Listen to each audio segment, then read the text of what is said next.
from working his butt off to not getting paid properly. Here's everything you need to know about Gerard Butler's lawsuit.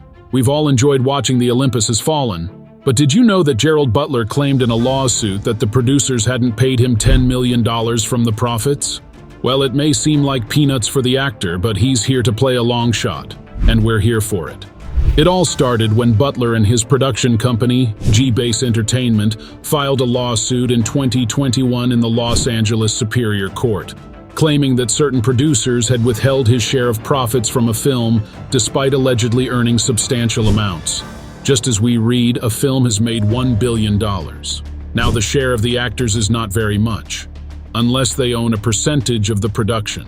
Butler's allegations suggest a deliberate and calculated effort by the producers to manipulate the financial records of the film, constituting what he refers to as a comprehensive, premeditated scheme. It also hints at the fact that these practices have been going on for a long time, but no one really stood up to fight against them. Such accusations indicate potential financial misconduct within the entertainment industry, underscoring the significance of transparent and fair profit-sharing practices. The lawsuit outlined that Butler's contract entitled him to a significant portion of the movie's profits, including 10% of net profits and additional percentages based on specific domestic and foreign adjusted gross receipts thresholds.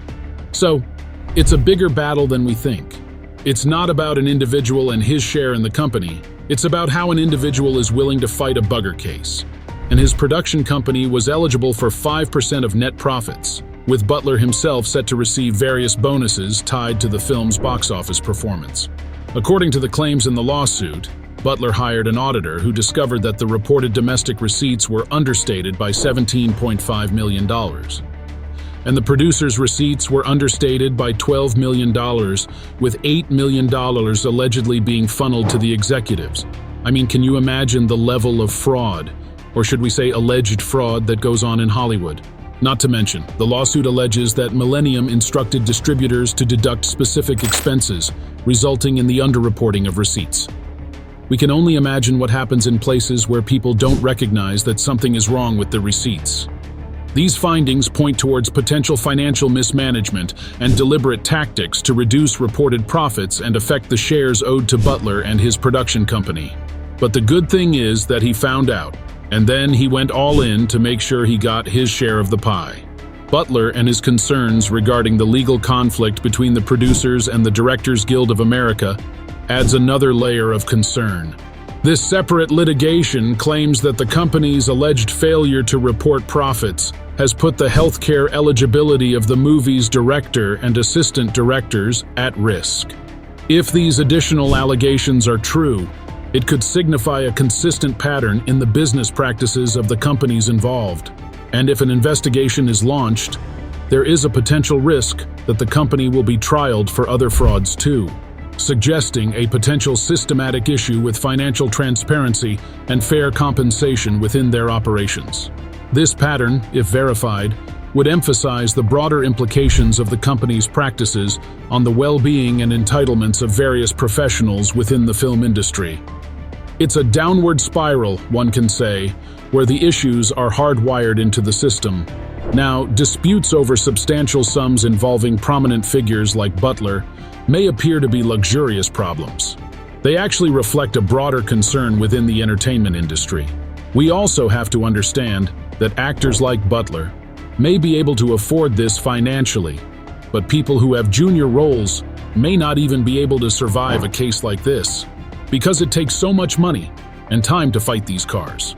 Other than that, it's very important to recognize that one of the major contentious points during the ongoing strike of the Writers Guild of America, WGA, and Screen Actors Guild American Federation of Television and Radio Artists, SAG-AFTRA, is the lack of transparency concerning the disclosure of profits. When we talk about how much a film has made, it's an overall figure that involves shares, or everyone. So one cannot tell how much an actor is entitled to. This issue makes it incredibly challenging to ensure equitable compensation, affecting performers at all levels of the industry. Transparency around profits is not just an issue for high-profile names.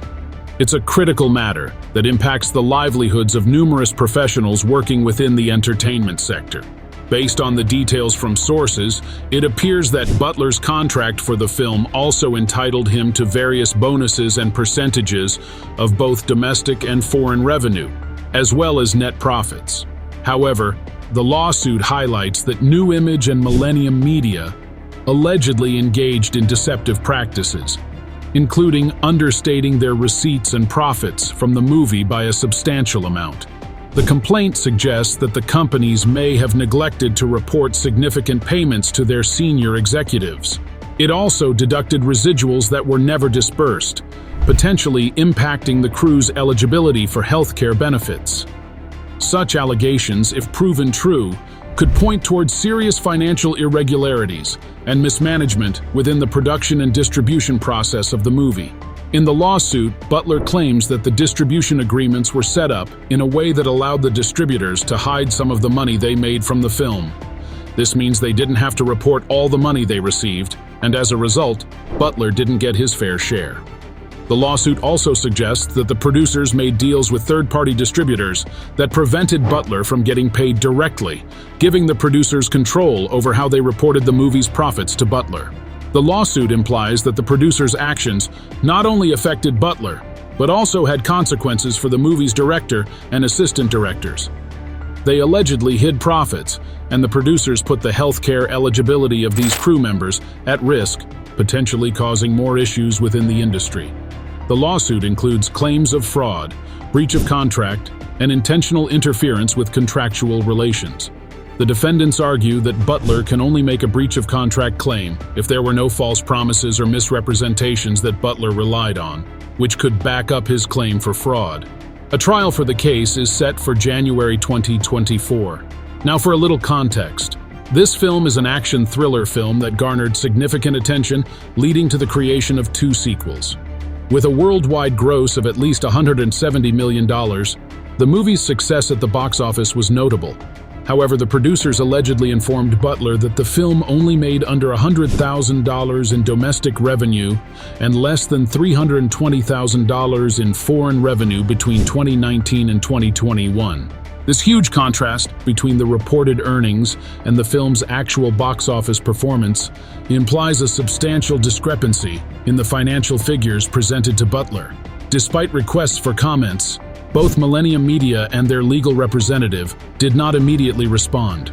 This lack of response from the concerned parties further contributes to the mysterious and contentious nature of the allegations raised by Butler and his production company. Now, Gerard Butler has recently reached a resolution in the legal dispute over claims that he is owed a substantial sum, reportedly at least $10 million, in profits from the successful 2013 film Olympus Has Fallen. The defendants in the case, New Image and Millennium Media, informed the court about the settlement, contingent on fulfilling certain terms within a 45-day period. The details of the agreement have not been made public, leaving the specifics of the settlement undisclosed.